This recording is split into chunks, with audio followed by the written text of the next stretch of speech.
in Zamfara, in Katsina, in Sokoto, in Niger State. So today you'll be hearing directly from a witness, from a survivor, and of course it hurts me very deeply. It is heart-wrenching when this story, when I hear Americans begin to give two different sides to our story. Our story has just one side: genocide. Genocide. Our story has just one side. And let me give you, I'll be speaking for the next 3 minutes, and let me give you a graphic example. On September 11, 2001, the 911 attack, 4 planes were hijacked. United Airlines and American Airlines, and rammed into the towers. The people who hijacked, the 19 guys who hijacked this aircraft, were Arab Muslims of the Al-Qaeda group. But when they rammed these planes into these buildings, amongst their victims were also Arabs in those buildings, in the Twin Towers. Were also Arabs.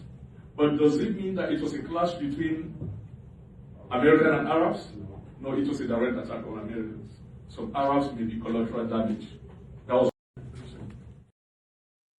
their story. So Iruk, thank you very much for that. We should probably be the ones giving you gifts on your birthday, right? So many happy returns, Baba. Enjoy the day. It's almost weekend, right? So he didn't lie. Historically, it was the TVs, the Barons, especially the TVs. They were the ones that killed Uthman Dan Fodio.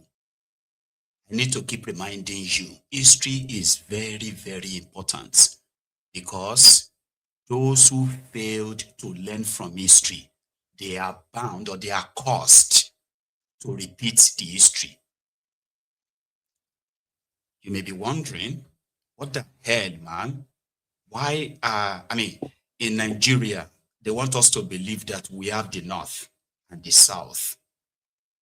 You see this Northern Nigeria, which they have politically carved the Middle Belt. They carved the Middle Belt into it, and they said they are also part of Northern Nigeria, which means they are supposed to be one, politically protected, their interest and everything, right?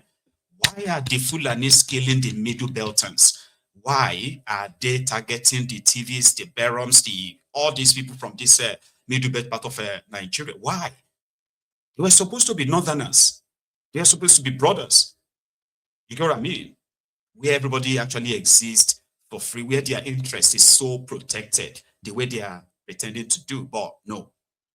Why are they killing them?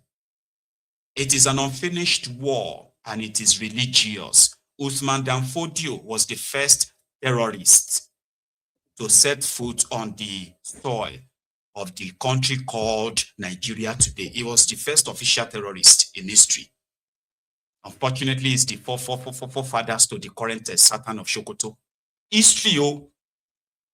So why are the supposed Fulanis, other Muslims in northern part of Nigeria, not angered by these monolithic sponsored attacks against the other ethnic groups or tribes in northern part of Nigeria? Just one group, Fulani, doing all of this. How come the rest of other Fulanis, why are they not upset?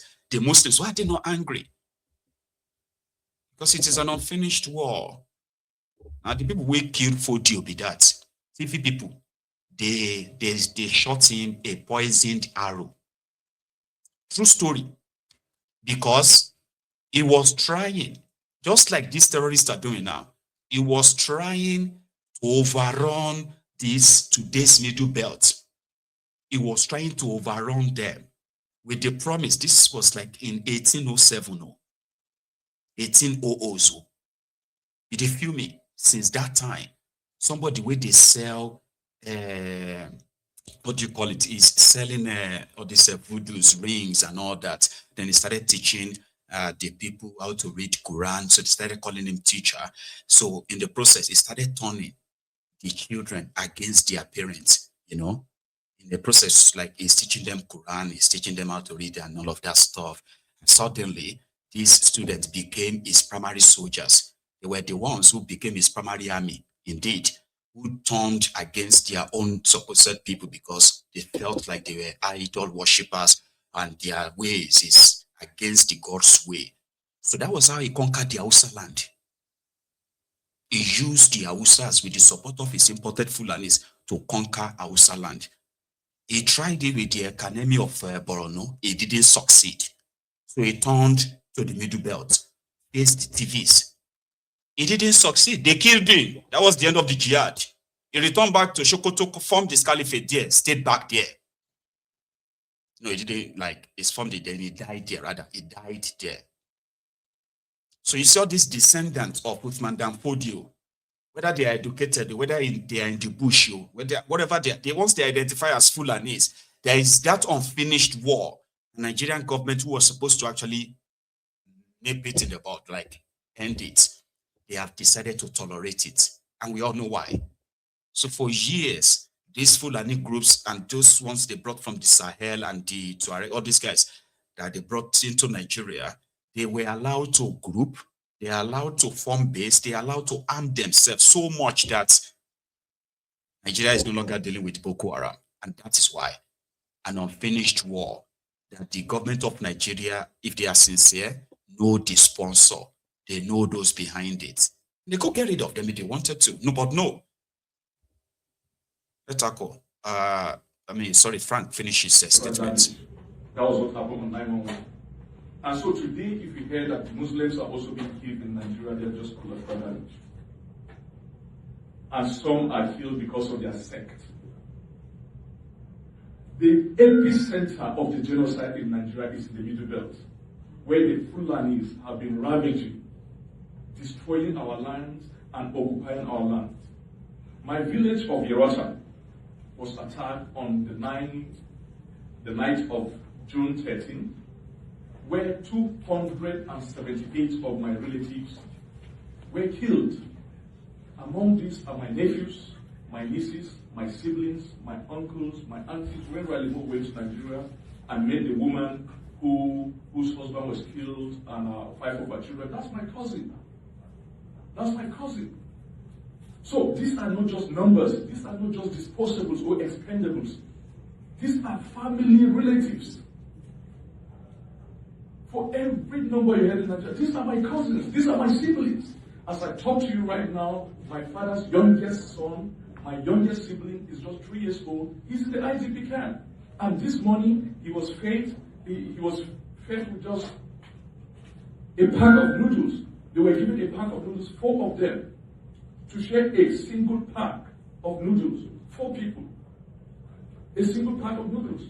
My direct sibling, youngest sibling, is 3 years old. My father's 2 wives are in the IDP camp because my father was polygamous.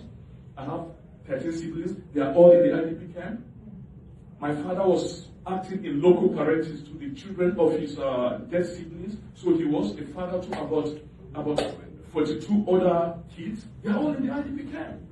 My father was the village head of Yelwata, the village which was the epicenter of the June attack, the worst attack in the history of the world in 2025, where 278 people were killed in a single night.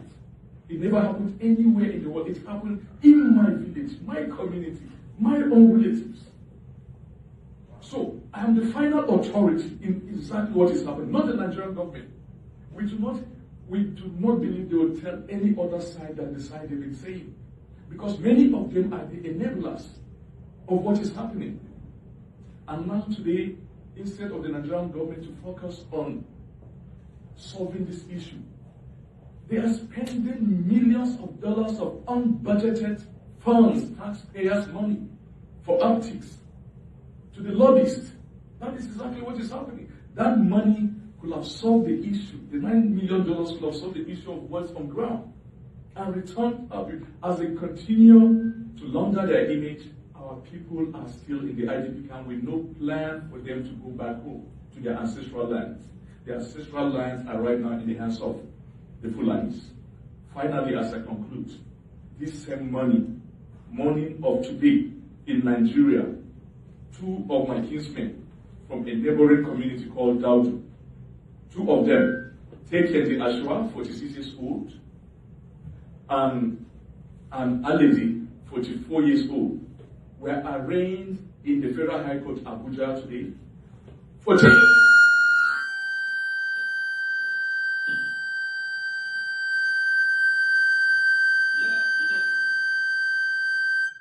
Even the mic is angry. So today they were arraigned for terrorism at the Federal High Court Abuja. What is their offense? Because in self-defense, they killed 12 cattle of the Fulani that were ravaging their farmlands. I have my own mic. And so they were arraigned for terrorism today under the Terrorism Act 2022 of Nigeria at the Federal High Court in Abuja. And who is the prosecutor? A certain Fulani man called M.B. Abubakar. Who is the only witness in this whole case? A certain Fulani man called Fahad.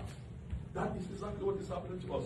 Our kinsmen today were arraigned in Abuja for killing 12 cattle, and they were arraigned for terrorism.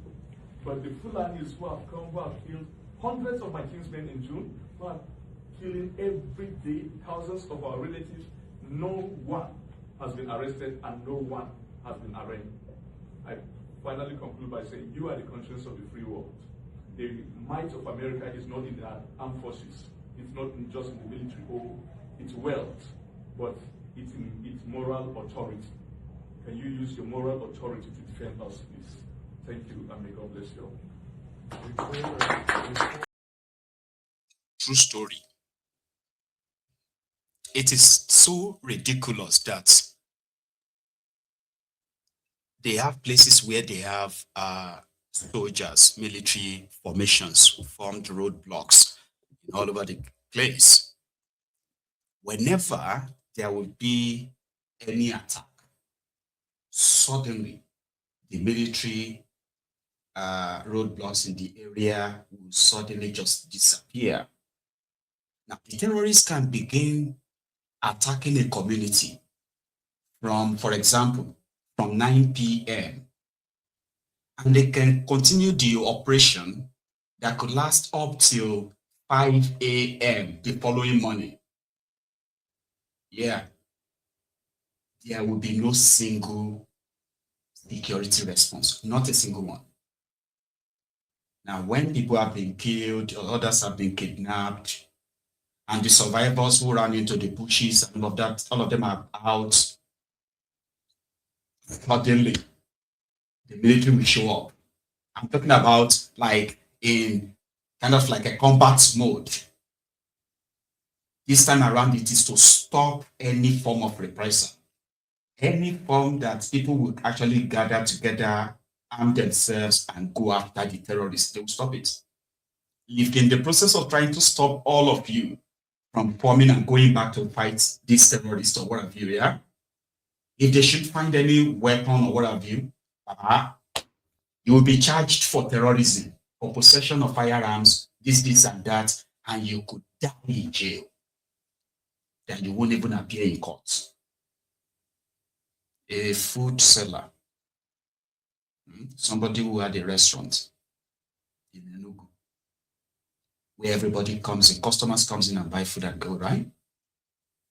Nigeria DSS, they arrested her husband since 2021. She never appeared in court, probably more than once. They accused her of feeding the IPOB members. And they charged her with terrorism or something like that. Separated her from her husband. She developed serious health issues in their prison. Are you with me? The woman died in that prison, I think towards the end of last year. She never committed any crime. She was never put before any judge. Because the effort is to ensure that they spread that fear. The only untouchables are these terrorists. And whenever they want to give us a spectacle, especially their collateral damages as well, they could use them. Then they will go ahead and say, oh, they just killed 5 of them. They just killed 15 terrorists. They just neutralized 7, this and that. While they are, before the news, even the news, the ink, they printed the news, all right, before it even dries on the paper, the terrorists elsewhere have kidnapped others, killed more in that process. Let me show you a community. There is a community in Kogi State, all right? This one is a recent one, just this morning, okay? So there's a community in Yagba West, local government area of Kogi State. It is called, one circle, I want to pick up Okuran. I don't know if I pronounce that right, okay? So Okuran community in Kogi State have become a ghost town. Just 2 days ago, we saw where the Nigerian military and the Nigerian police said they carried out airstrike and ground operation against the terrorists somewhere in Obajana in the same Kogi State. But take a look at this community. This is what it looks like when the terrorists kind of come to town and turn communities to ghost town. This one in Kogi State.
You know, so it is easier to probably dismiss the reports of the atrocities of these terrorists and how much the supposed political class in Nigeria have done so much damages. You're gonna like how much they have done to tolerate this, because that's what happened. They have tolerated them. Everyone with his own ideas on how to tackle this, why more money keeps being pumped into the hands of the terrorists, like what they did in Katsina State, where Katsina State government released 75 terrorists plus 300 million naira, so that the terrorists would then release 1,000 captives, Nigerians in their custody, like in their captivity. So they made that arrangement in Katsina State. Those terrorists were released. The efforts put into arresting